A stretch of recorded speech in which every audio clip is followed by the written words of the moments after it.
ಅಮೃತಜ್ಞಾನ ವಾಹಿನಿಯ ಎಲ್ಲ ವೀಕ್ಷಕರಿಗೂ ಆದರದ ಸ್ವಾಗತ. ಈ ದಿನದಂದು ಜನ್ಮದಿನ ಹಾಗೂ ಮದುವೆಯ ವಾರ್ಷಿಕೋತ್ಸವ ಆಚರಿಸಿಕೊಳ್ಳುತ್ತಿರುವ ವೀಕ್ಷಕರಿಗೆಲ್ಲರಿಗೂ ಹಾರ್ದಿಕ ಶುಭಾಶಯಗಳು.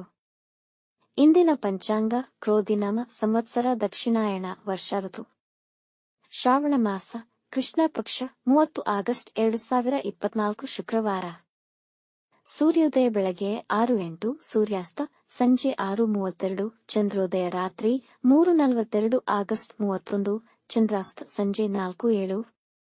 ಇಂದಿನ ತಿಥಿ ದ್ವಾದಶಿ ರಾತ್ರಿ 3:07 ಆಗಸ್ಟ್ 31 ರವರೆಗೆ, ನಂತರ ತ್ರಯೋದಶಿ.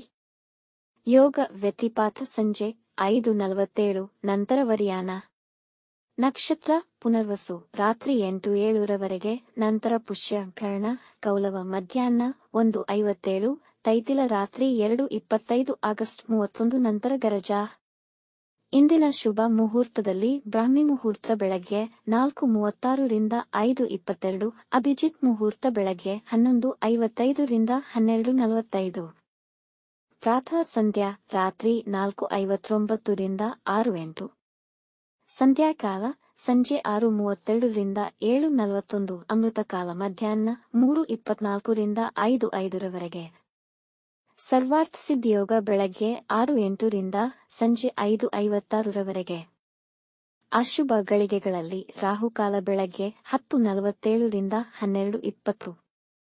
ಯಮಗಂಡಕಾಲ ಮಧ್ಯಾಹ್ನ 3:26 ರಿಂದ 4:59 ರವರೆಗೆ. ವರ್ಜ್ಯಕಾಲ ರಾತ್ರಿ 2:30 ಆಗಸ್ಟ್ 31 ರಿಂದ 4:13 ಆಗಸ್ಟ್ 31. ದುರ್ಮುಹೂರ್ತ ಬೆಳಗ್ಗೆ 8:37 ರಿಂದ 9:27, ನಂತರ ಮಧ್ಯಾಹ್ನ 12:45 ರಿಂದ 1:34 ರವರೆಗೆ. ರಾತ್ರಿ 8:07 ರವರೆಗೆ ತಾರಬಲ ಇರುವ ನಕ್ಷತ್ರಗಳು ಭರಣಿ, ರೋಹಿಣಿ, ಆರ್ದ್ರ, ಪುಷ್ಯ, ಆಶ್ಲೇಷ, ಪೂರ್ವ ಫಾಲ್ಗುಣಿ, ಹಸ್ತ, ಸ್ವಾತಿ, ಅನುರಾಧ, ಜ್ಯೇಷ್ಠ, ಪೂರ್ವಾಷಾಢ, ಶ್ರವಣ, ಶತಭಿಷ, ಉತ್ತರ ಭಾದ್ರಪದ, ರೇವತಿ. ಮಾರನೆಯ ದಿನ ಮುಂಜಾನೆಯವರೆಗೆ ತಾರಬಲ ಇರುವ ನಕ್ಷತ್ರಗಳು ಅಶ್ವಿನಿ, ಕೃತ್ತಿಕ, ಮೃಗಶಿರ, ಪುನರ್ವಸು, ಆಶ್ಲೇಷ, ಮಗ, ಉತ್ತರ ಫಾಲ್ಗುಣಿ, ಚಿತ್ತ, ವಿಶಾಖ, ಜ್ಯೇಷ್ಠ, ಮೂಲ, ಉತ್ತರಾಷಾಢ, ಧನಿಷ್ಠ, ಪೂರ್ವ ಭಾದ್ರಪದ, ರೇವತಿ. ಬೆಳಗ್ಗೆ 11:34 ರವರೆಗೆ ಚಂದ್ರಬಲ ಇರುವ ರಾಶಿಗಳು ಮೇಷ, ಮಿಥುನ, ಸಿಂಹ, ಕನ್ಯಾ, ಧನು, ಮಕರ. ಮಾರನೆಯ ದಿನ ಮುಂಜಾನೆಯವರೆಗೆ ಚಂದ್ರಬಲ ಇರುವ ರಾಶಿಗಳು ವೃಷಭ, ಕರ್ಕ, ಕನ್ಯಾ, ತುಲಾ, ಮಕರ, ಕುಂಭ. ಇಂದಿನ ರಾಶಿ ಭವಿಷ್ಯ ಒಂದೆರಡು ಸಾಲಿನಲ್ಲಿ. ಮೇಷರಾಶಿ. ಸಹೋದ್ಯೋಗಿಗಳೊಂದಿಗೆ ಭಿನ್ನಾಭಿಪ್ರಾಯಗಳು ಹೆಚ್ಚಾಗಬಹುದು.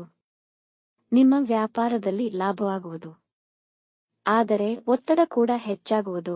ಇಂದು ವ್ಯಾಪಾರದ ವಿಷಯವಾಗಿ ಪ್ರಯಾಣದ ಸಾಧ್ಯತೆ ಇದೆ. ಪ್ರೀತಿಸುವವರಿಂದ ಉಡುಗೊರೆ ಪಡೆಯುವಿರಿ. ವೃಷಭ ರಾಶಿ. ಐಟಿ ಮತ್ತು ಸಾಫ್ಟ್ವೇರ್ ಕ್ಷೇತ್ರಕ್ಕೆ ಸಂಬಂಧಿಸಿದ ಜನರಿಗೆ ದಿನ ಉತ್ತಮವಾಗಿದೆ. ಹಣಕಾಸಿನ ವಿಷಯದಲ್ಲಿ ಕಠಿಣವಾಗಿರುತ್ತದೆ. ಧಾರ್ಮಿಕ ಚಟುವಟಿಕೆಗಳಲ್ಲಿ ಹೆಚ್ಚು ಆಸಕ್ತಿ ಇರುವುದು. ನಿಮ್ಮ ಕೆಲಸವನ್ನು ಎಲ್ಲಾ ಮೆಚ್ಚುವರು. ವೈವಾಹಿಕ ಸಂಬಂಧಗಳಲ್ಲಿನ ತೊಡಕು ನಿವಾರಿಸುವಿರಿ. ಮನೆಯಲ್ಲಿ ವಿಶ್ರಾಂತಿ ತೆಗೆದುಕೊಳ್ಳಲು ಬಯಸಬಹುದು. ಮಿಥುನ ರಾಶಿ. ವೃತ್ತಿ ಸ್ಥಳದಲ್ಲಿ ಕೆಲಸದ ಒತ್ತಡ ಹೆಚ್ಚಾಗಿರುವುದು. ವೈವಾಹಿಕ ಜೀವನಕ್ಕೆ ಉತ್ತಮ ದಿನವಾಗಬಹುದು. ಈ ದಿನ ನಿಮ್ಮ ಬಾಳ ಸಂಗಾತಿಯ ಸಲಹೆಯಂತೆ ನಡೆದುಕೊಂಡರೆ ನಿಮಗೆ ತುಂಬಾ ಅನುಕೂಲವಾಗುವುದು. ಒಳ ಶತ್ರುಗಳ ತೊಡೆದು ಹಾಕುವಿರಿ. ಕಟಕ ರಾಶಿ. ಇಂದು ಮಾನಸಿಕ ತೊಳಲಾಟವಿರುವುದು. ಇಡೀ ದಿನ ಅನವಶ್ಯಕ ಕೆಲಸಗಳಲ್ಲಿ ವ್ಯರ್ಥವಾಗುವುದು. ಕುಟುಂಬ ಸದಸ್ಯರ ಬಗ್ಗೆ ಬೇಸರ ಬರಬಹುದು. ಈ ದಿನ ಸಾಲ ಕೊಡುವುದಾಗಲಿ ತೆಗೆದುಕೊಳ್ಳುವುದಾಗಲಿ ಮಾಡದಿರುವುದು ಒಳಿತು. ವೈವಾಹಿಕ ಜೀವನದಲ್ಲಿ ಒತ್ತಡ ಇರುವುದು. ಸಿಂಹ ರಾಶಿ. ಇಂದು ನೀವು ಆತ್ಮವಿಶ್ವಾಸದಿಂದ ಕೂಡಿರುವಿರಿ. ಮಕ್ಕಳ ವಿದ್ಯಾಭ್ಯಾಸದಲ್ಲಿ ಉತ್ತಮವಾಗಿರುತ್ತದೆ. ನೀವು ನಿಮ್ಮ ನ್ಯೂನತೆಗಳನ್ನು ಮೌಲ್ಯಮಾಪನ ಮಾಡಿಕೊಳ್ಳುವುದರಿಂದ ನಿಮ್ಮ ಕೆಲಸದ ಗುಣಮಟ್ಟವು ಹೆಚ್ಚುವುದು. ಗೆಳೆಯರೊಡನೆ ಶಾಪಿಂಗ್ ಮಾಡುವುದು ಅನುಕೂಲಕರವಾಗುವುದು. ಕನ್ಯಾ ರಾಶಿ. ಇಂದು ರಿಯಲ್ ಎಸ್ಟೇಟ್ ಮತ್ತು ಆರ್ಥಿಕ ವ್ಯವಹಾರಗಳಿಗೆ ಒಳ್ಳೆಯ ದಿನ. ನಿಮ್ಮನ್ನು ಬಾಧಿಸುತ್ತಿದ್ದ ವಿಷಯಗಳನ್ನು ಬುದ್ಧಿವಂತಿಕೆಯಿಂದ ಪರಿಹರಿಸುವಿರಿ. ನಿಮ್ಮ ಕುಟುಂಬದವರು ಪ್ರೀತಿಯಿಂದ ನಡೆದುಕೊಳ್ಳುವರು. ಸ್ಪರ್ಧಾತ್ಮಕ ಪರೀಕ್ಷೆಯಲ್ಲಿ ಒಳ್ಳೆಯ ಫಲಿತಾಂಶ ಪಡೆಯುವಿರಿ. ತುಲಾ ರಾಶಿ, ಇಂದು ಸೋಮಾರಿತನದಿಂದ ಕೆಲಸವನ್ನು ಮುಂದೂಡಲು ಪ್ರಯತ್ನಿಸುವಿರಿ. ಒತ್ತಡವು ನಿಮ್ಮನ್ನು ಆಳಲು ಬಿಡಬೇಡಿ. ಪ್ರಯಾಣದಲ್ಲಿ ಸ್ವಲ್ಪ ಅಸ್ತವ್ಯಸ್ತವಾಗಬಹುದು. ಮಾತನಾಡುವಾಗ ನಿಮ್ಮ ಮಾತಿನ ಮೇಲೆ ಹಿಡಿತವಿರಲಿ, ಕಟುವಾದ ಪದಗಳನ್ನು ಬಳಸಬೇಡಿ. ವೃಶ್ಚಿಕ ರಾಶಿ, ವೃತ್ತಿಯಲ್ಲಿನ ಸಮಸ್ಯೆಗಳು ಮಧ್ಯಾಹ್ನದ ವೇಳೆಗೆ ನಿವಾರಣೆಯಾಗುವುದು. ಹೊಟ್ಟೆ ಉಬ್ಬರ ಮತ್ತು ಹೊಟ್ಟೆ ನೋವು ಕಾಣಿಸಿಕೊಳ್ಳಬಹುದು. ನಿಮ್ಮ ಬಾಳ ಸಂಗಾತಿಯೊಂದಿಗೆ ಭಿನ್ನಾಭಿಪ್ರಾಯಗಳು ಬರಬಹುದು. ನೆಮ್ಮದಿಯಾಗಿದ್ದು ಪರಿಸ್ಥಿತಿಯನ್ನು ಅವಲೋಕಿಸಿ. ಧನು ರಾಶಿ, ವಿದ್ಯುತ್ ಉಪಕರಣಗಳನ್ನು ಬಳಸುವಾಗ ಎಚ್ಚರವಿರಲಿ. ಮಕ್ಕಳ ಅಧ್ಯಯನದ ಮೇಲೆ ಹೆಚ್ಚು ಹಣವನ್ನು ಖರ್ಚು ಮಾಡಬೇಕಾಗುತ್ತದೆ. ಪ್ರೀತಿ ಮತ್ತು ಪ್ರಣಯ ನಿಮ್ಮ ವೈವಾಹಿಕ ಜೀವನದಲ್ಲಿ ಹೆಚ್ಚುವುದು. ಅತಿಥಿಗಳ ಆಗಮನವಾಗಬಹುದು. ಮಕರ ರಾಶಿ, ಮನರಂಜನೆ ಮತ್ತು ಉಲ್ಲಾಸಕ್ಕೆ ಒಳ್ಳೆಯ ದಿನ. ನಿಮ್ಮ ಸಂಗಾತಿಗೆ ಸಾಕಷ್ಟು ಸಮಯವನ್ನು ನೀಡಲು ಪ್ರಯತ್ನಿಸಿ. ಈ ದಿನ ವ್ಯವಹಾರದಲ್ಲಿ ಯಾವುದೇ ಮುಖ್ಯ ನಿರ್ಧಾರಗಳನ್ನು ತೆಗೆದುಕೊಳ್ಳಬೇಡಿ. ಕೆಲಸದ ಸ್ಥಳದಲ್ಲಿ ನಿಮಗೆ ಗೌರವ ಹೆಚ್ಚುವುದು. ನೀವು ಅಜ್ಞಾತ ಮೂಲಗಳಿಂದ ಹಣ ಪಡೆಯಬಹುದು. ಕುಂಭ ರಾಶಿ, ಕುಟುಂಬ ಸದಸ್ಯರ ಉತ್ತಮ ಸಲಹೆ ನಿಮಗೆ ಇಂದು ಲಾಭ ತರುತ್ತದೆ. ಆಕಸ್ಮಿಕವಾಗಿ ಅತಿಥಿಗಳ ಆಗಮನವಾಗಬಹುದು. ವ್ಯಾಪಾರಕ್ಕಾಗಿ ಸಾಲ ತೆಗೆದುಕೊಳ್ಳಲು ಯೋಚಿಸುತ್ತಿದ್ದರೆ ಸ್ವಲ್ಪ ಯೋಚಿಸಿ.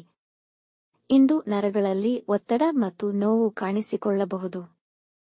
ಮೀನ ರಾಶಿ, ಅನಗತ್ಯ ವಸ್ತುಗಳ ಖರೀದಿಯಲ್ಲಿ ಖರ್ಚುಗಳು ಹೆಚ್ಚುವವು.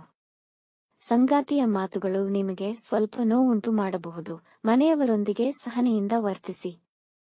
ಅನಾವಶ್ಯಕ ಪ್ರಯಾಣ ಇರುವುದು. ಇಂದು ಧಾರ್ಮಿಕ ಚಟುವಟಿಕೆಗಳಲ್ಲಿ ಪಾಲ್ಗೊಳ್ಳುವಿರಿ. ವೀಕ್ಷಿಸಿದ ತಮ್ಮೆಲ್ಲರಿಗೂ ಧನ್ಯವಾದಗಳು. ನಮ್ಮ ಚಾನಲ್ ಅನ್ನು ಸಬ್ಸ್ಕ್ರೈಬ್ ಮಾಡಿ, ಲೈಕ್ ಮತ್ತು ಶೇರ್ ಮಾಡಿ. ತಪ್ಪದೆ ಬೆಲ್ ಐಕಾನ್ ಪ್ರೆಸ್ ಮಾಡಿ.